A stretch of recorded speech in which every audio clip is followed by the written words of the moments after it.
இல்லை தேர்தலில் நமக்கு என்ன இலக்குன்னு பார்க்கணும். தேர்தலில் இலக்குங்கிறது நமக்கு பாரதிய ஜனதா கட்சியும் அதனோடு இருக்கிற கூட்டணியும் நம்ம தோற்கடிக்கணும். ஏன்னா உங்களுக்கு தெரியும், இந்த இந்திய அமெரிக்க வர்த்தக ஒப்பந்தம் இந்தியா சில வருஷங்களில் மொத்தமாக அழிச்சிரும். இந்திய விவசாயிகள்னால அமெரிக்க விவசாயிகளோட போட்டி போடவே முடியாது.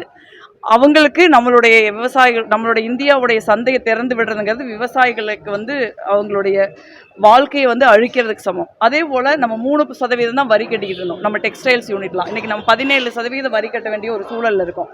அதே போல் நம்மளுடைய எம்எஸ்எம்இ இளைஞர்களுக்கான டேட்டா, அவங்களுடைய எதிர்காலம் எல்லாமே அழிக்கப்படுது. ஏன் அழிக்கப்படுதுன்னா, பிரதமர் அப்புறம் அவங்களுடைய பாஜகவோட அமைச்சர் ஹர்தீப் சிங் பூரி அவங்களோட பேர் எப்ஸ்டைன் ஃபைலில் இருக்குது.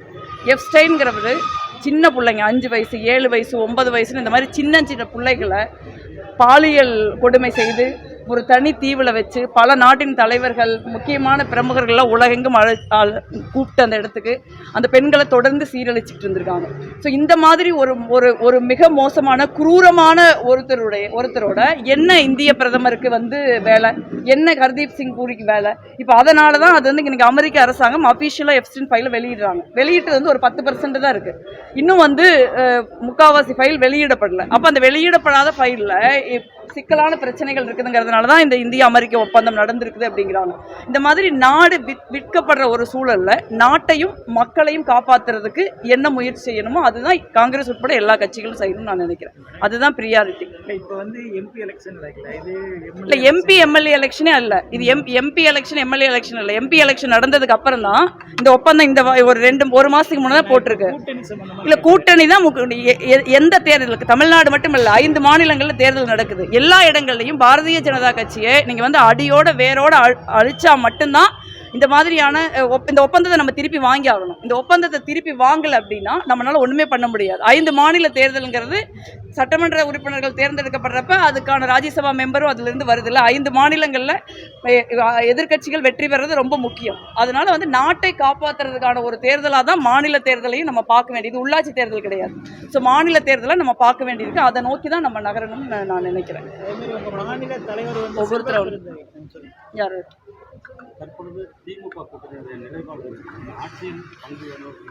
இல்லை, கூட்டணியை பொறுத்த வரைக்கும் கூட்டணி பேச்சுவார்த்தைகள் நடந்துகிட்டு இருக்கு. எங்கள் அகில இந்திய பொதுச் செயலாளர் வேணுகோபால் அவர்கள் முதலமைச்சர் அவர்களை சந்திச்சிருக்காங்க. மீண்டும் ஒரு பேச்சுவார்த்தை நடக்கும். பேச்சுவார்த்தை நடந்துகிட்டு இருக்கு. அதற்கு மேலே அது தொடர்பான விஷயங்களுக்கு நீங்கள் காங்கிரஸ் கட்சியினுடைய பொறுப்பாளர்கள் தான் பதிலளிக்கணும். எம்பிக்கள் பதிலளிக்க முடியாது. உங்களுடைய கோரிக்கையான ஆட்சியில் பங்கு, அதிகாரத்தில் பங்கு அப்படிங்கிறது அதுக்கு திமுக ஒத்து வந்திருக்கிறாங்க. இல்லை, அது பேசி முடிச்சாதானே தெரியும். பேச்சுவார்த்தையினுடைய முடிவில் எல்லா கட்சிக்கும் ஒரு கருத்து இருக்குது. எங்களுக்கு ஒரு கருத்து இருக்குது, திமுகவுக்கு ஒரு கருத்து இருக்குது, எல்லா கட்சிகளுக்கும் ஒரு கருத்து இருக்குது. கருத்து இருக்கணும். அதுக்கு பேர் தான் ஜனநாயகம். ஸோ அது பேச்சுவார்த்தையின் முடிவில் தான் அதை தீர்மானிக்கப்படும். காங்கிரஸ் கட்சியை பொறுத்த வரைக்கும் காங்கிரஸ் கட்சியினுடைய காங்கிரஸ் தொண்டர்களுடைய மரியாதை காப்பாற்றப்பட வேண்டும். அதுதான் எங்களுடைய கருத்து. இல்லை அப்படின்னு நீங்க தான் சொல்றீங்க. ஒரு செய்தி வந்துருக்கு, திமுகவில் உடன்பாடுகள் வரவில்லை. இல்லை, ஒன்றும் பேச்சுவார்த்தை நடந்துகிட்டு இருக்கிற நேரத்தில் பேச்சுவார்த்தை குறித்த தகவல்களை பேச்சுவார்த்தையில் ஈடுபடுறவங்க தான் சொல்ல முடியும். பேச்சுவார்த்தைக்கு வெளியில் இருக்கிறவங்க சொல்ல முடியாது. நாங்கள் சொல்றது என்ன அப்படின்னா, காங்கிரஸ் கட்சிக்கு நாங்கள் நீண்ட காலமாக கூட்டணியில் இருந்திருக்கோம். காங்கிரஸ் கட்சிக்கும் காங்கிரஸ் தொண்டர்களுக்கும் ஒரு மரியாதையான ஒரு நிலைப்பாடு வேணும். அதே நேரத்தில் நாட்டையும் மக்களையும் காப்பாற்றக்கூடிய ஒரு நிலைப்பாட்டை அனைத்து அரசியல் கட்சிகளும் இந்த தேர்தலில் எடுக்கணும்னு நான் நினைக்கிறேன். விஜய் சொல்லியிருக்காரு, சமநீதியை பயன்படுத்துவோம், ஆட்சியிலும் பங்கு இருக்கு, அதிகாரத்திலும் பங்கு இருக்கு. ஏன் காங்கிரஸ் நீங்க கேட்கக்கூடிய கோரிக்கையை திமுக மட்டும் மையமா வைக்கிறீங்க? இல்லை, நாங்கள் இருக்கிற கூட்டணியில வைக்க முடியும், இல்லாத கூட்டணியில் அப்படி சொல்றாங்க. இல்லை, கூட்டணின்னு ஒன்று இருக்கு. 22 வருஷமா கூட்டணி இருக்கு. It's has its own ups and downs. அப்படி இருக்கிறப்போ இருக்கிற ஒரு கூட்டணியில பேசுறதுங்கிறது முறையானதுன்னு எங்க கட்சியில நினைக்கிறாங்க. ஸோ அதை பேசிக்கிட்டு இருக்காங்க. பேசுறதுக்கு அப்புறம் உங்களுக்கு சொல்லுவாங்க. ஏன் கவலைப்படுறீங்க?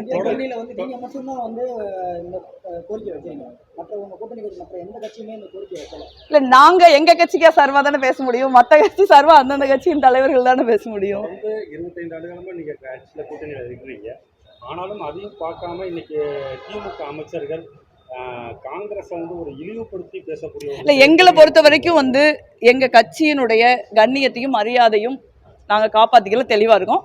அந்த மாதிரியான கருத்துக்கள் வர்றப்ப அதற்கு கடுமையாக நாங்கள் எதிர்வினை ஆற்றியிருக்கோம். அதனால வந்து இப்போ வந்து அதுக்கான சூழல் இல்லை. ஏன்னா 2 தரப்புலையும் நீங்கள் யாரும் பேச வேண்டாம்னு சொல்லியிருக்காங்க. அதனால இப்போதைக்கு ஒரு அமைதியாக தான் இருக்குது. தேங்க்யூ. இந்த மாதிரி கருத்துக்கள் வர எம்பிக்களோ எம்எல்ஏக்களோ தான் கருத்து தெரிவிக்கிறாங்க. ஆனால் ராகுல் காந்தி எதுவும் சொல்ல மாட்டாங்க. ராகுல் காந்தி தேசிய தேர்தல்னா அவர் சொல்லுவார், மாநில தேர்தல்னா மாநில காங்கிரஸ் கமிட்டி தலைவர்கள் இருக்காங்க, பொறுப்பாளர்கள் இருக்காங்க, அவங்க தான் பதில் சொல்லுவாங்க. இல்லை, அதெல்லாம் கூட்டணி பேச்சுவார்த்தையில் ஈடுபடுறவங்களுக்கு தான். நான் பேச்சுவார்த்தை குழுவில் இல்லைல்ல. மார்ச் 1ஆம் தேதி மோடி வந்து தமிழகம் வராரு. எய்ம்ஸ் மருத்துவமனையை திறந்து வைக்கிறதாக சொல்லியிருக்காங்க. இல்லை, மார்ச் 1ஆம் தேதியில் 6ஆம் தேதியும் அவர் வராரு.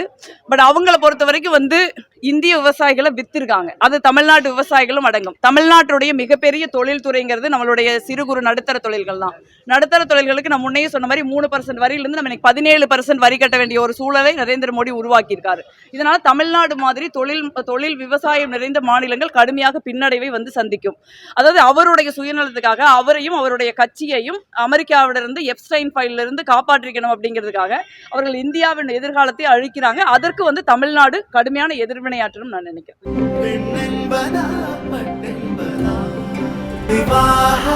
மணப்பெண்ணின் பிரத்யேகமான திருமணம் விவாஹா தி சென்னை சில்க்ஸ்.